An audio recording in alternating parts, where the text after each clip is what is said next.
walked into my sister's wedding alone, and the laughter hit me before the doors even closed. Not whispers, full-on laughter. My father's voice cut through the room, loud and cruel, saying I couldn't even find a date. I felt hands shove my shoulder. The marble floor vanished. Cold water swallowed me as I fell into the fountain. For a second, no one helped. They clapped. Grown adults applauded while I stood dripping, humiliated. I looked at my father, smiled through the water, and said one sentence I had practiced for years. Remember this moment, because what they didn't know was who walked in next. On the outside, my family has always looked flawless. The kind of family people point at and say they must have it all figured out. Big house, polished smiles, perfect holiday photos framed and updated every year. Inside that house, I learned early how to stay quiet. My younger sister grew up in the spotlight. Teachers adored her. Relatives bragged about her. My parents spoke her name like it was a prize they'd won.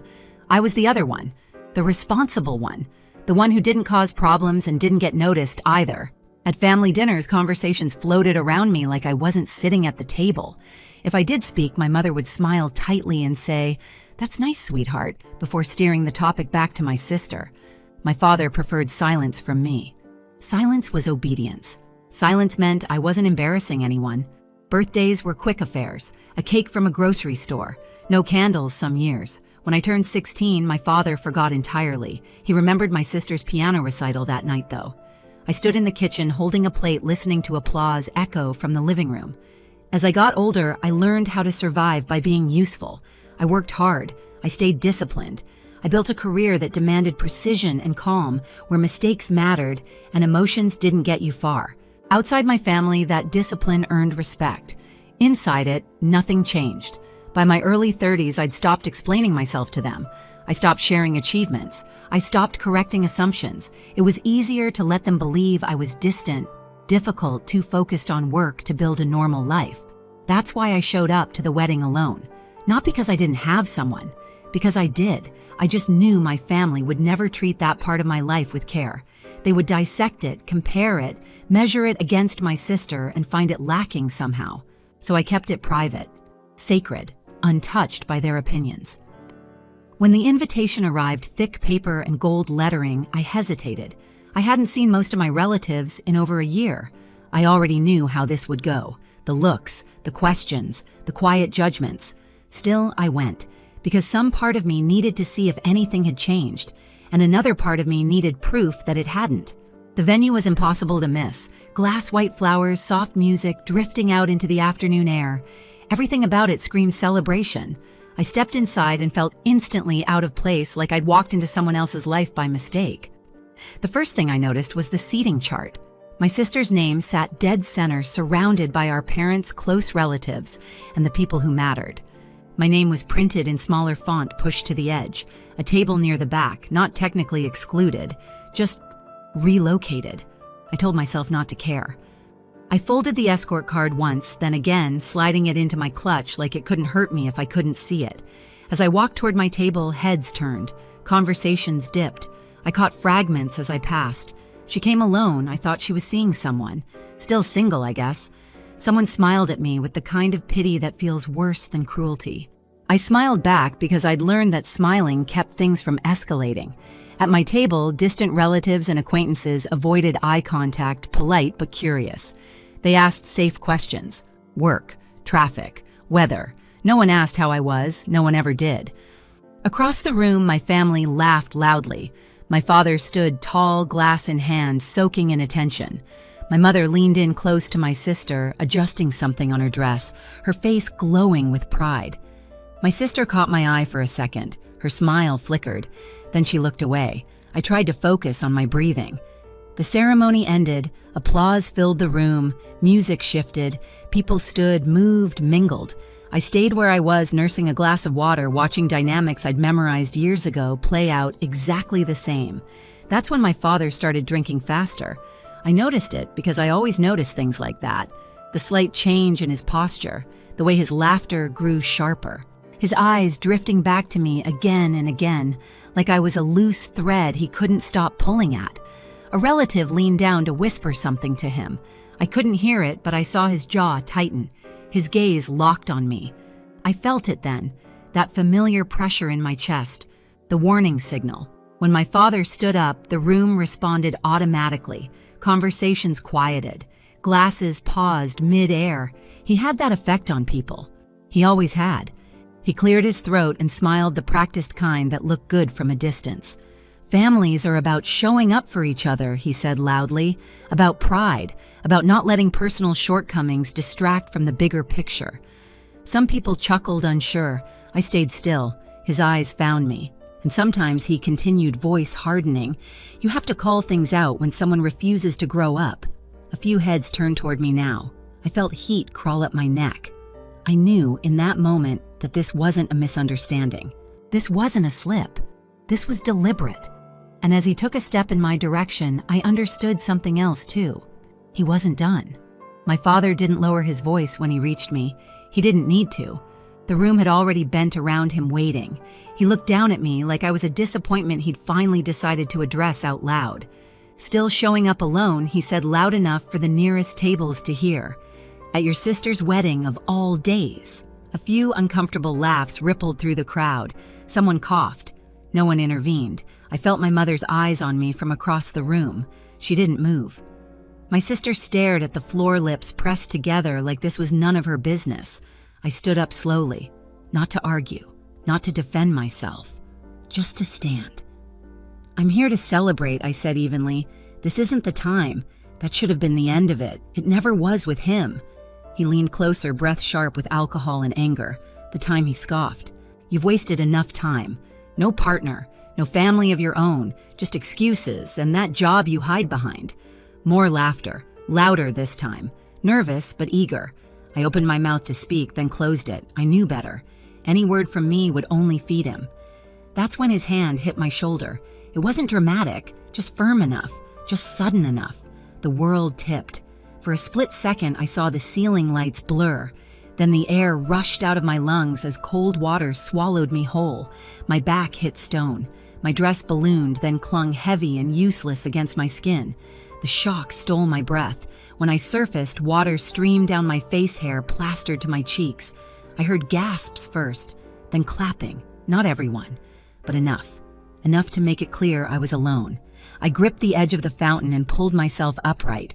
My hands were shaking, but something inside me went eerily still. The noise faded. The sting faded.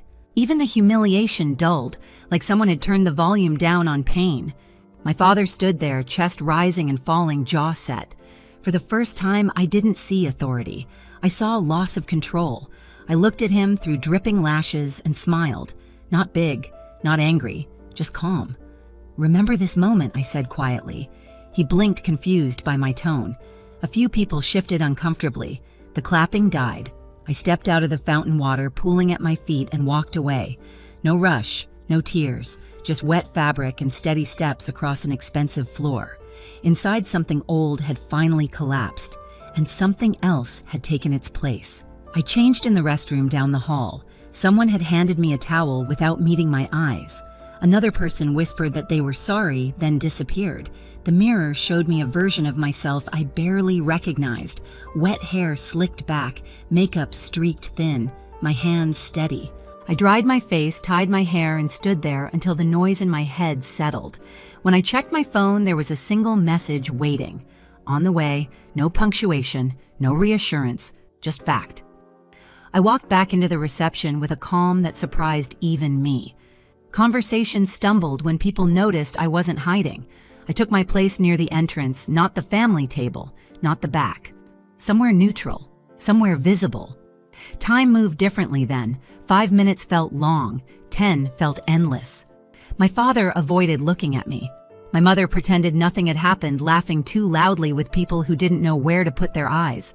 My sister kept smoothing the front of her dress like it might wrinkle if she stopped touching it. Then the air changed. It wasn't dramatic at first, just a subtle shift, a pause in conversation, a few heads turning toward the doors. A pair of men stepped inside, scanning the room without making a scene. They didn't rush. They didn't announce themselves. They simply looked like they belonged anywhere they stood. The music softened. Someone near the bar went quiet mid-sentence. My father frowned and straightened instinctively, reaching for control. He took a step forward. "This is a private event," he said, voice sharp. "You can't just walk in here." One of the men didn't even look at him. He spoke quietly into his sleeve, then stepped aside. And then he walked in. I felt it before I saw him, that steady presence, that unmistakable sense of certainty.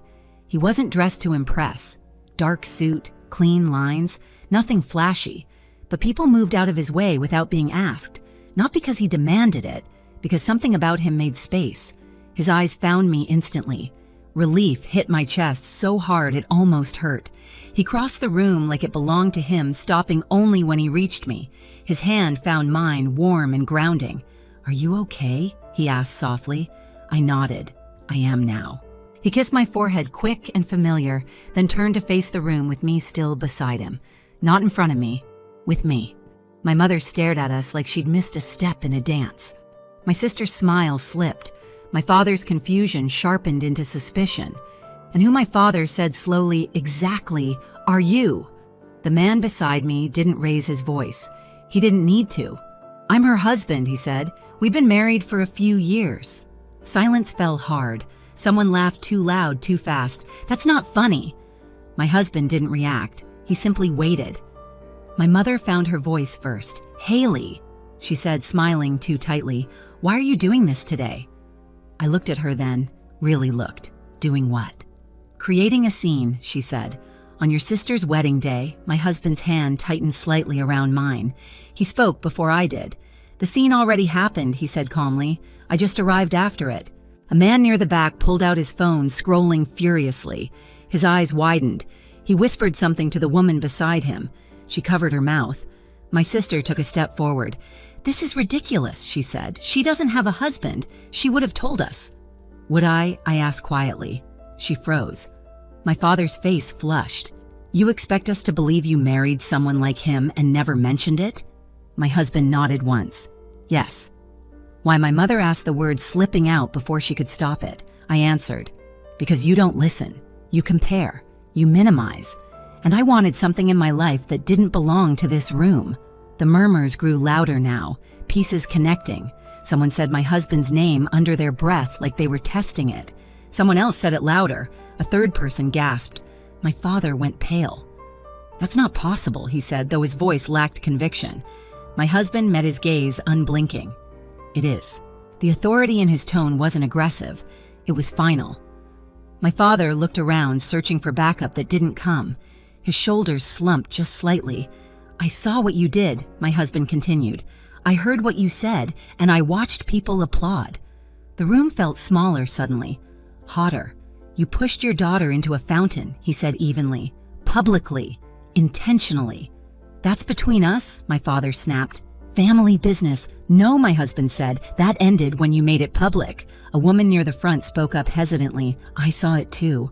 Another voice followed. "So did I." My mother looked around, realizing control had slipped. "Haley." "Please," she said softly. "We can talk about this later." I shook my head. Later never comes. My sister's eyes filled with something like fear. "You're enjoying this," she accused. I thought about that, about the cold water, the clapping, the way no one stepped in. "No," I said honestly. "I'm done pretending it didn't happen." My husband turned back to me, then his expression gentle. "We don't have to stay." I glanced around the room one last time, at the faces that had laughed, at the ones that looked away, at the ones who finally understood. "Okay," I said. As we walked toward the doors, my father called out, "Haley, wait." I stopped, but didn't turn. "You're making a mistake," he said. "You're embarrassing us." I looked back then, calm, clear. "You already did that," I said. "I'm just not carrying it anymore." We walked out together. The doors closed behind us, sealing off the noise, the whispers, the collapse of a story my family had told for years.